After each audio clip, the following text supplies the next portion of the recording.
TV Coco et FMC. TV Coco et FMC. TV Coco et FMC. En Afrique, on dit que les morts ne sont pas morts. Mais cela est-il vrai? Je vais vous raconter une petite histoire, l'histoire de Nujroname.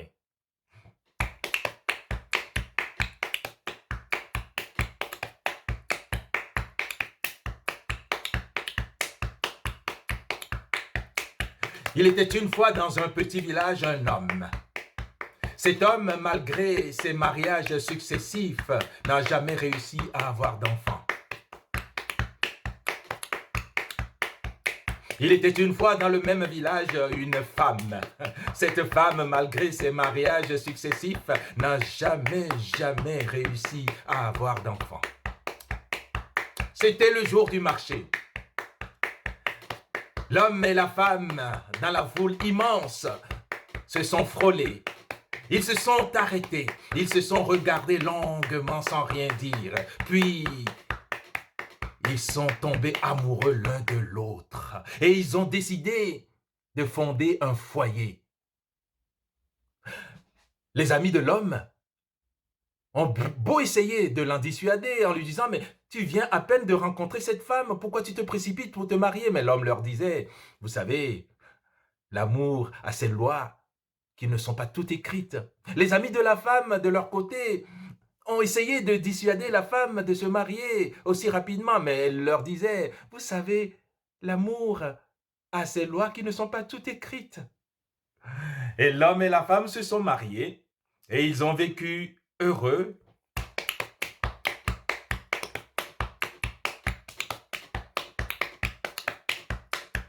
Voilà qu'un jour, la femme constate que son ventre était en train de s'arrondir. Et il s'arrondissait, Et voilà, un beau jour, naît leur premier enfant, un garçon. Il s'appelait Nujroname, c'est-à-dire le désir ou encore l'envie.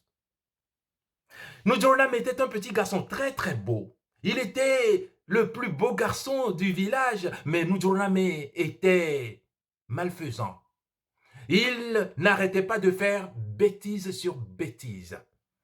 Combien de fois les voisins ne sont-ils pas venus voir le père et la mère pour se plaindre des actes de Nujroname?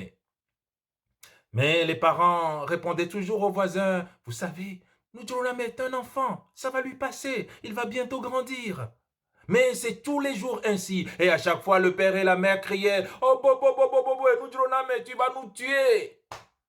Tous les jours, ce cri s'élevait de la maison, « Oh, Nujroname, tu vas nous tuer !» Et la famille s'est agrandie une seconde fois. Une troisième fois, une quatrième fois, une cinquième fois, une 10e fois. Et enfin, le 11e enfant de la famille est né. Un garçon tout pareil. Il s'appelait Akpo. Akpo, à la différence de son frère aîné Nujroname, était aimant. Il était bienveillant. Et Akpo était très intelligent. Tout le contraire de son frère.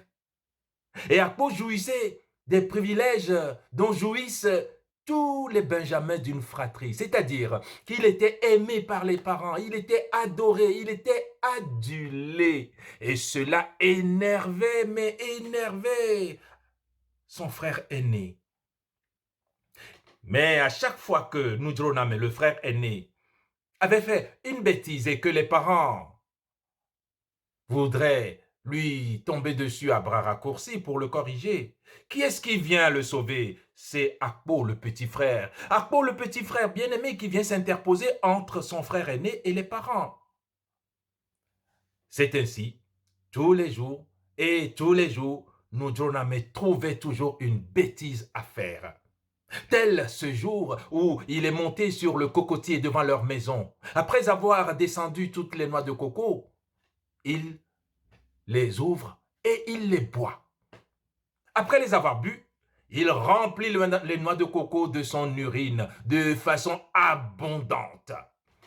Et il appelle ses frères. Venez, venez, venez, venez voir. Il y a de belles noix de coco à boire. Oh, les pauvres, ils sont arrivés en courant et en se léchant les babines juste à l'idée de boire cette eau bien sucrée des noix de coco. Et les voilà avec leurs noix de coco à la main et glou, glou, glou, glou, glou, glou en train de boire. Ah, il était trop tard. Au moment où ils s'aperçoivent que ce qu'ils étaient en train de boire n'est autre chose que l'urine de leur frère Nujroname.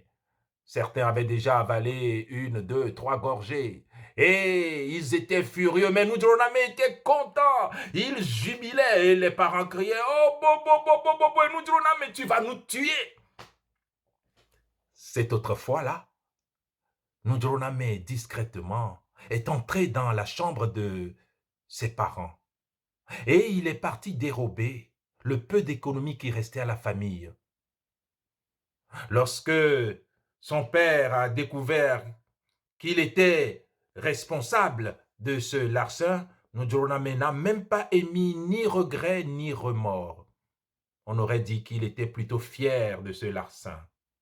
Et les cris montaient toujours. « Oh, Nujroname, tu vas nous tuer !» Tous les jours, ce cri montait de la maison. Un jour, le père était tombé gravement malade. Il sentait sa dernière heure arriver. Alors il a appelé sa femme, il a appelé un de ses frères et il leur a dit,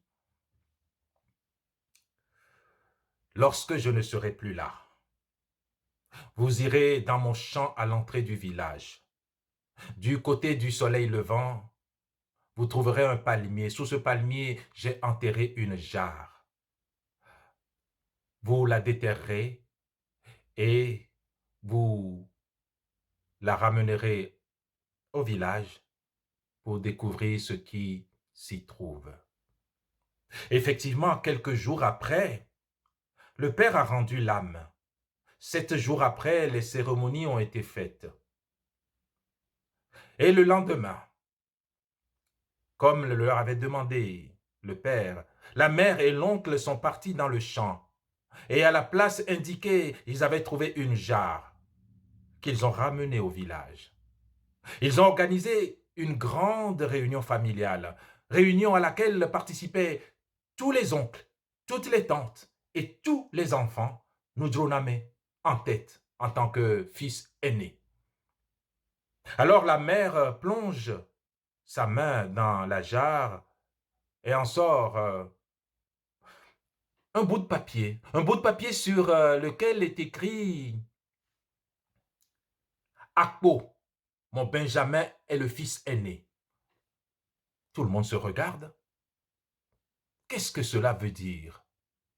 La mère croyait ne pas avoir bien lu. Et une seconde fois, elle lut « Akpo, mon Benjamin est le fils aîné. » Eh oui, voilà. Toute la famille vient de se rendre compte que le père a désigné son Benjamin comme étant le chef de la famille. Cela n'était pas du tout du goût de Nujroname, le fils aîné. Nujroname était furieux. Il était hors de lui et il a quitté la réunion dans un fracas. Chacun se demandait ce qu'il allait faire. Quelle bêtise encore il va inventer. Cette nuit-là même, Nujroname, armé de sa machette, dont la lame était aussi tranchante qu'une lame de rasoir, s'est introduit dans la chambre où dormait son petit frère Akpo. Il s'est approché du lit de son frère et il a levé sa machette pour asséner le coup fatal à son frère. Et c'est à ce moment-là qu'un éclair venant d'on ne sait où a zébré les murs de la chambre. Et dans le halo, Nujroname voit son père qui était mort. Le père arme son bras et assène une gifle monumentale à Nujroname. Et Nujroname a commencé à crier, à crier et à courir dans toute la chambre. Oh, j'ai vu quelque chose, oh, j'ai vu quelque chose. Et il courait, il criait, j'ai vu quelque chose, j'ai vu quelque chose. Ses frères se sont réveillés et se demandaient mais quelle mouche l'avait piqué. Et il criait toujours, j'ai vu quelque chose, j'ai vu quelque chose. Jusqu'aujourd'hui, il paraît que Nujroname erre toujours dans les rues du village en criant « J'ai vu quelque chose, j'ai vu quelque chose ». Et lorsque les villageois lui posent la question « Mais Nujroname, qu'as-tu vu au juste ?» Il répondait inlassablement « J'ai vu quelque chose, j'ai vu quelque chose, j'ai vu quelque chose ». En Afrique, on dit que les morts ne sont pas morts.